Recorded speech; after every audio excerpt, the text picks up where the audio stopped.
Chapter one of Enter by the Narrow Gate, Homeschooling for Him, um, is entitled Glory Bound. And I think it needs to be understood that where do we want our children to be successful? Where do we want them to end up? Because most parents in the world, and sadly, most Christian parents, they have the same goals for their children as anyone in the world.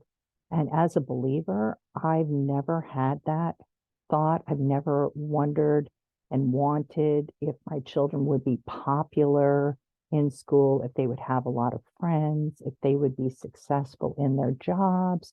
I did think about them, who they marry, and about their children.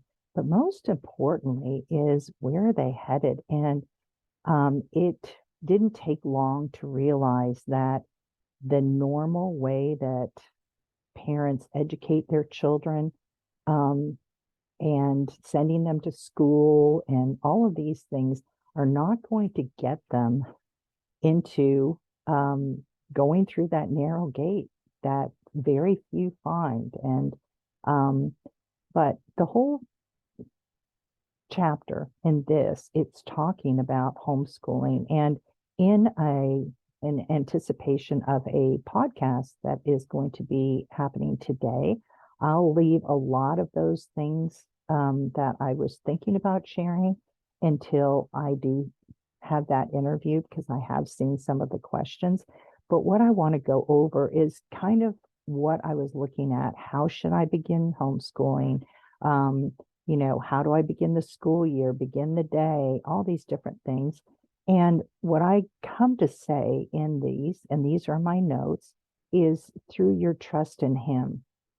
If He's the one who's leading you and guiding you, then you're not going to fall into the so many traps that so many mothers fall into, trying to do things that will inevitably make it unprofitable, because it becomes overwhelming. You become burdened. For years, I was a speaker at homeschool conventions. I was thinking back and remembered I spoke in Florida, in Missouri. I think I did some in Georgia, Tennessee. But I had the opportunity mostly just to encourage mothers and husbands that were there, grandparents if they were listening in, that a parent, a mother, is more than qualified to teach her own children. And so many have, well, what about this or what about that? And as a pro-life speaker, it was always these exceptions. What about this? If this happens, or the health of the mother, is at risk. Well, that was easy because I was the health of the mother. I was a scheduled abortion. And so I knew that there was no reason that any person isn't qualified. The mother is not qualified. And so I would tell everyone that when they came to listen to me speaking. And I just love being an encouraging women. And while listening, while going through this, it's also important that you think of the other person, because if you do so much and make your homeschooling and your Instagrams and your Facebook posts about how you successfully homeschool, and you paint this picture that other people say, I couldn't do this, then you really hurt other mothers. And I'm here to kind of shift all of that and just to tell you it is more than possible to homeschool, no matter what your situations are. Ultimately, your trust needs to be in Him and Him alone. That's why you're homeschooling His children, the next generation, the homegrown children, in order to be ready and prepared for whatever it is um, that God's called them to, what He created them for such a time as this. And so trusting Him, I don't mean that in a flippant way. It's just a matter of stopping at each decision, whether it's a disciplinary decision that you're having, how do I deal with this child who's never listened to me? Well, it's easy to do. Maybe we'll get into some more things with, but I'm going to tell you a lot of your problems will go away once your children are set apart. That's one of my children's books, Setting Your Children Apart, and certainly homeschooling is doing that.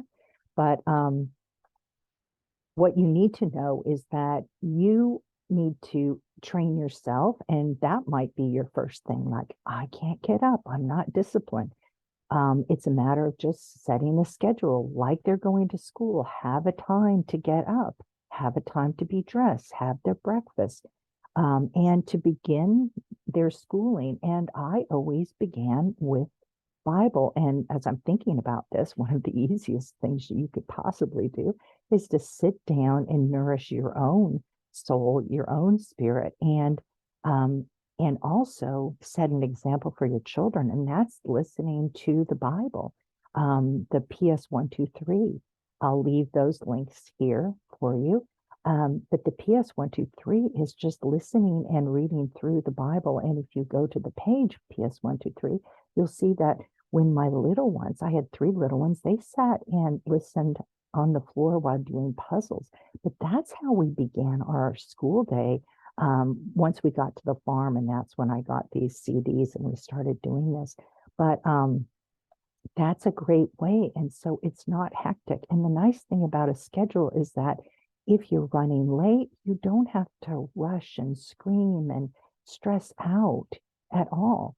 But it doesn't mean you just sleep in and you don't get up out of bed.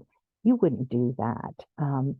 Also, how do you prepare for homeschooling? I'm just going to tell you that when I first took our children out of school, I had just the two in school, two were toddlers.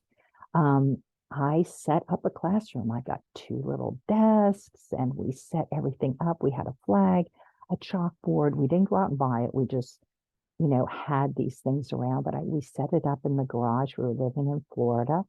And my washer and dryer was out there. So my ironing board was out there. So our clothes were clean and well taken care of. Most of the time after we moved from there, we had it at the kitchen table, which most have. Some, they want a classroom, and that's all fine. You can really homeschool anywhere. And the children can do that too. If they're not disciplined, keep them within eye shot, sit them at the table. That's what I did when I had all seven that you may see on the one page where they're stacked up. I had all of them going, and we also had a home business at the time. So nothing is impossible with God if He just you give Him the opportunity to guide you and direct you, and He leads you, and you trust only in Him, not in yourself, not in any way, shape, or form. There's a lot more that I'm going to say about homeschooling, but I'm just going to stop right now. Before I do, Curriculum Beware, I think that's one of the best ones you can read. Now, this was back when homeschooling was not popular at all. Nobody did it. And so I had to, again, trust the Lord to lead me. Also, as a woman, as a mother, we're creative. We're born that way. I mean, creation is birthed from within us. So we have that in ourselves. And as the Lord leads us, we'll find things. But buying or thinking, I need this curriculum or that curriculum, you don't. On the other hand, for instance, my one daughter, she had her children in school, and then her husband said again, yes, we need to get them out of school. They cannot be in school.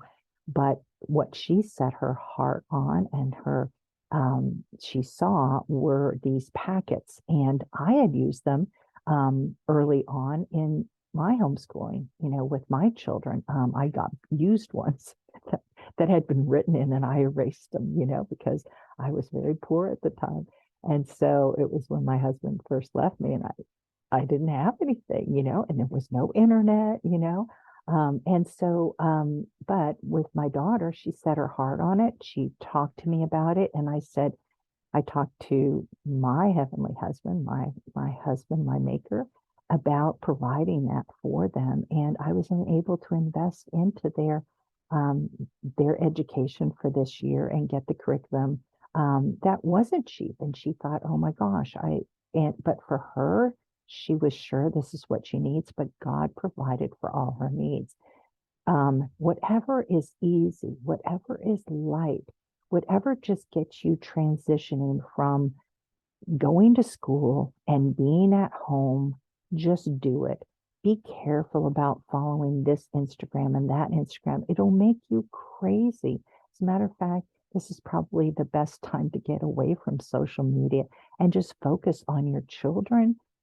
See what they don't know. You'd be surprised that you turn your children over to the experts, and yet they might not know how to write in cursive.